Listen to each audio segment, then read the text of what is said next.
స్వగృహ ప్రయోజనము అనగా మనకు సొంత ఇల్లు ఉంటే కలిగే ప్రయోజనమేమి అనే దానికి మహాత్ములు ఏమన్నారో వినండి.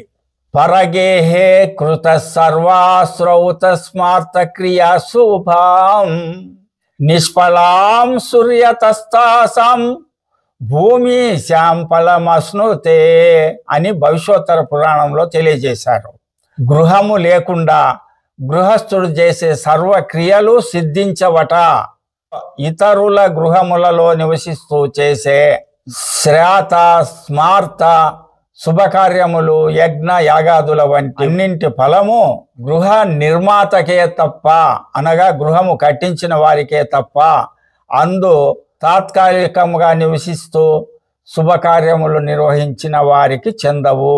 అనగా సొంత ఇంటి వారికే మనం చేసే యజ్ఞయాగాది కర్మలన్నీ చెందుతాయని మహాత్ములు తెలియజేశారు.